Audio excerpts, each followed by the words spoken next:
Hey everyone, Corey here. Today we're going to go over Chapter 11 in the book Mental Chemistry. We're a little over halfway through the book. We have about 70 pages left. We're almost there, so just bear through. Right now I'm listening to Increase IQ Isochronic Binaural Beats, Intelligent Booster Free Binaural Beats. This brainwave entrainment audio uses a combination of binaural beats and isochronic tones associated with the increase of intelligence.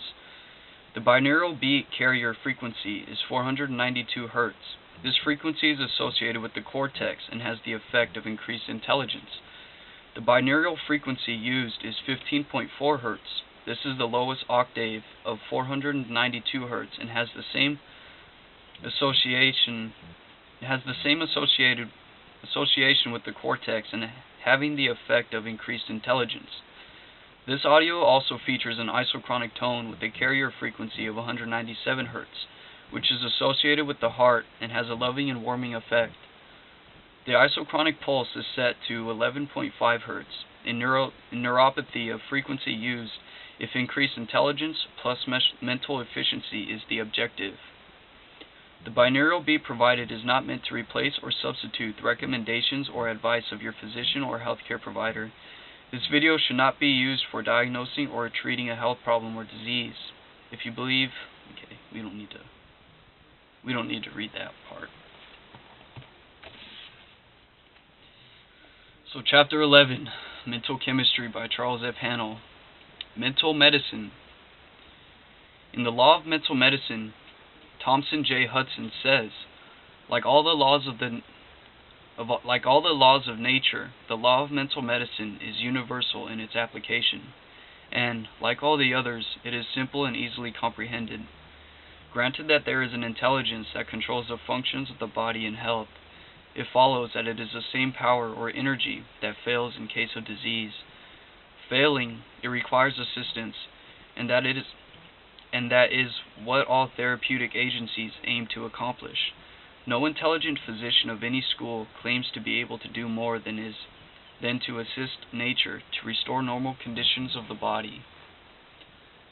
That it is a mental energy that thus requires assistance.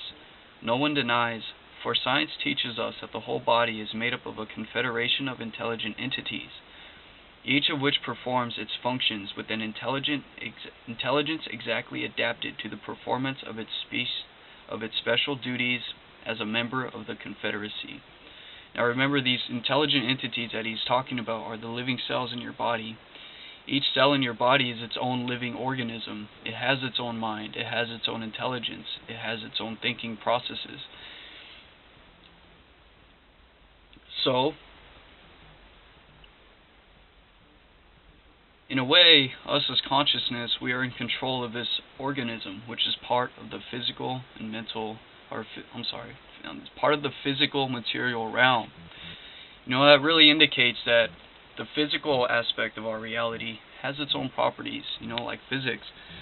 You know, there's gravity. You could drop something and it'll come down. And then there's the metaphysical realm as well, which is the mental part of our existence, our mind space. Now, in the physical aspect, we have to labor. We have to work to make things happen. We have to move. In the mental realm, the metaphysical realm, we have to relax. We have to relax our mind in order for it to function fully. Okay? So let's keep reading.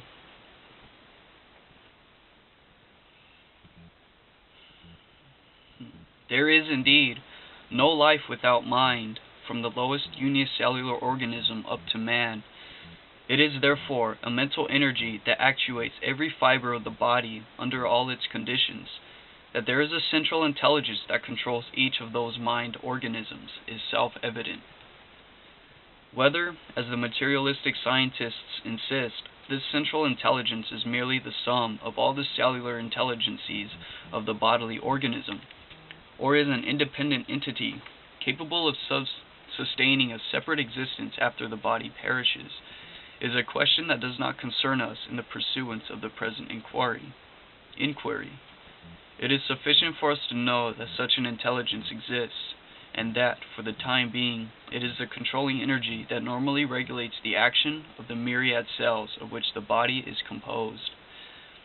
It is then a mental organism that all therapeutic agencies are designed to energize, when, for any cause, it fails to perform its functions with reference to any part of the physical structure.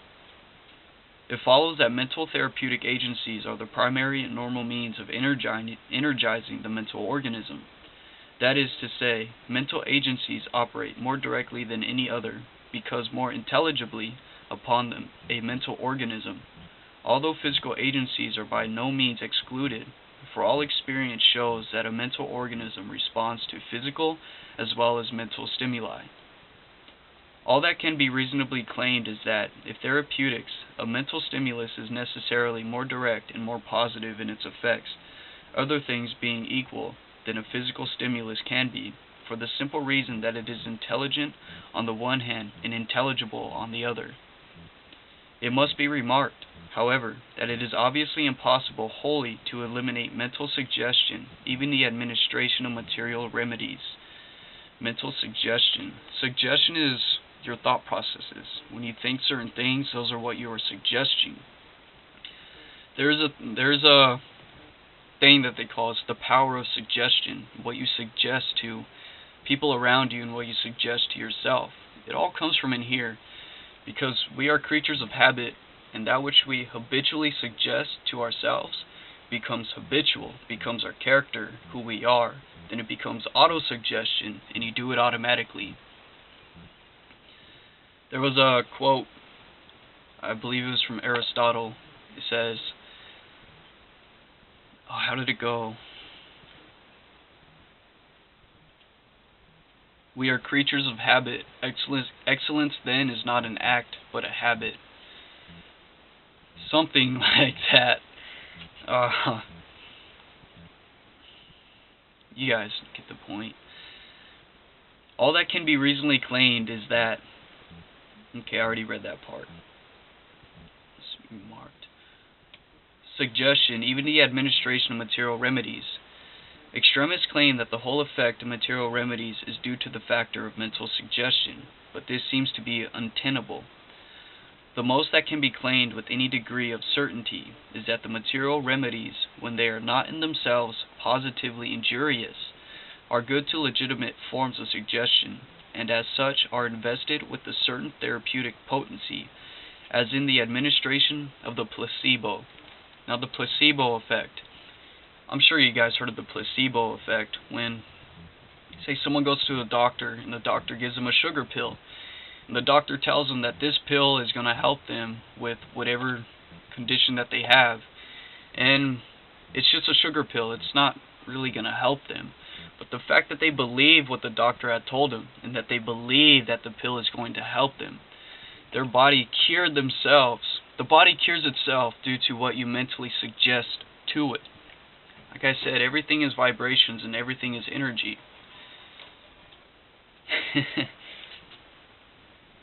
Let's keep reading, shall we?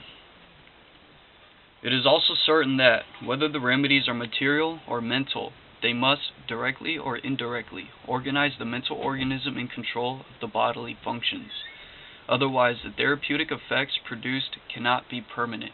They must be habitual. It follows that the therapeutic value of all remedial agencies, material or mental, is proportioned to their respective powers to produce the effect of stimulating the subjective mind to a state of normal activity, and directing its energies into appropriate channels. Now remember, the subjective mind is part of the world within. It comes from within. Actually, the subjective mind is the world within. We know that suggestion fills this requirement more directly and positively than any other known therapeutic agent, and this is all that needs to be done for the restoration of health in any case outside of the domain of surgery. It is all that can be done. No power in the universe can do more than energize the mental organism that is the seat and source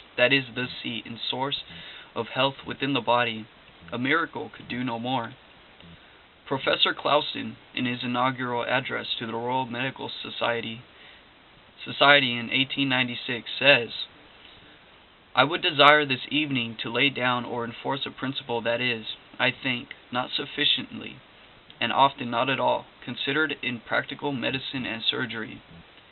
It is founded on the physiological basis, and it is the highest practical importance.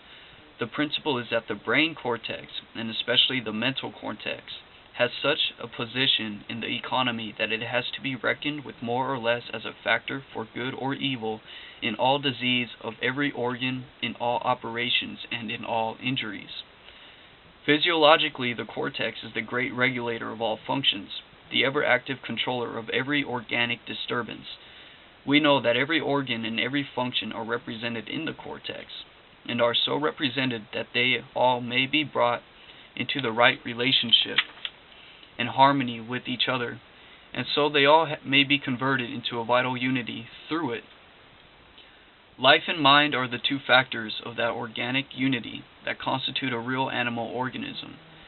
The mental cortex of a man, the apex of the evolutionary pyramid, whose base is composed of the swarming pyramids of bacilli and other monocellular germs, which we now see to be almost all-pervading in nature.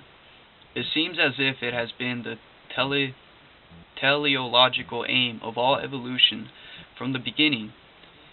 In it every organ and function find their organic end in histological structure. So far as we have yet known this, it far exceeds all other organs in complexity. When we fully know the structure of each neuron, when its hundreds of fibers and its thousands of dendrites, and the relation of one neuron to another, when it comes to demonstrate the cortical apparatus for universal intercommunication of nervous energy, with its absolute solidity, its partial localization, and its wondrous arrangements for mind, motion, sensibility, nutrition, repair, and drainage, when we fully know all this, there will be no further question of the dominance of the brain cortex in the organic hierarchy, nor of its supreme importance in disease." Now remember, all that was said by Professor Clouston. Now the neuron. In my next videos, I'm going to teach you about the neurons, and how your nervous system works, and how it is responsible for controlling the skeletal system, or the skeletal muscles. Because the neuron, your body is composed, the physical aspect of your being is composed of your skeleton, which gives you your structure and framework. 3 different muscle types. There's the skeletal muscles, which is the movement, which the conscious part of your brain is in control of the skeletal muscles. Then there's the cardiac and the smooth muscles, which is controlled by the subconscious part of your mind. Now, your skeletal muscles have these thing called motor neurons, and each skeletal muscle has motor neurons. Your skeletal muscles have billions of motor neurons, and what happens is your neurons electrocute your muscles, and that's what causes it to move.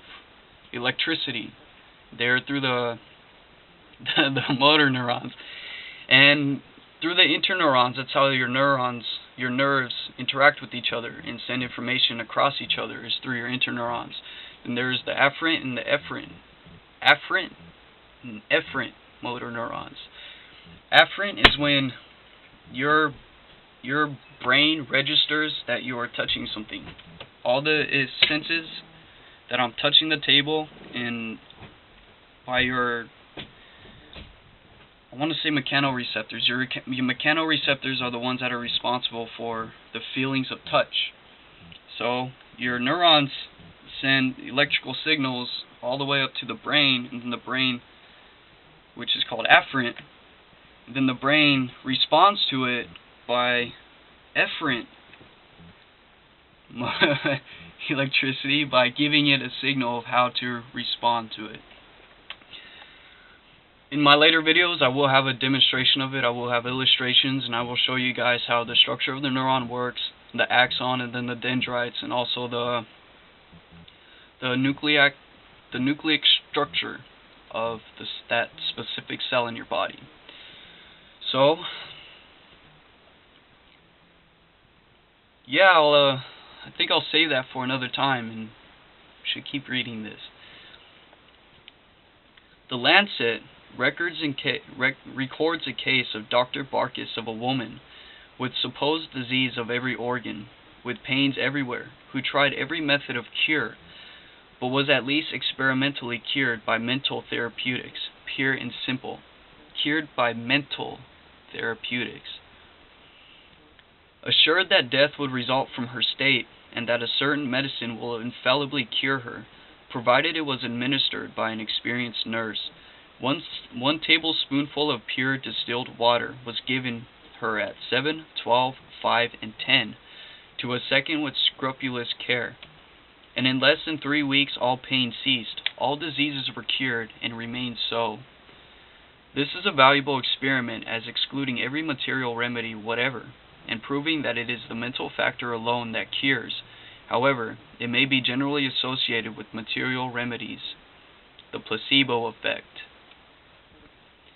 Dr. Morrison of Edinburgh discovered that a lady who had constant violent hysterical attacks had given her hand to one man and her heart to another. A little direct common sense talk in this case formed an agreeable substitute for the distilled water in the other, and the patient never had another attack. Many seem to think that only nervous or functional diseases are cured by mental or spiritual methods, but Alfred T. Schofield, M.D., tells in The Force of Mind, in one long list of 250 published cases of disease cured, we find 5 consumption, 1 diseased hip, 5 abscess, 3 dyspepsia, 4 internal complaint, 2 throat ulcer, 7 nervous debility, 9 rheumatism, 5 diseased heart, 2 withered arm, 4 bronchitis, 3 weak eyes, 1 ruptured spine, 5 pains in the head, and these are all the results in 1 year at one small chapel in the north of London. What about the cures at home and continental spas, with their eternal round of sulfur in iron waters and baths?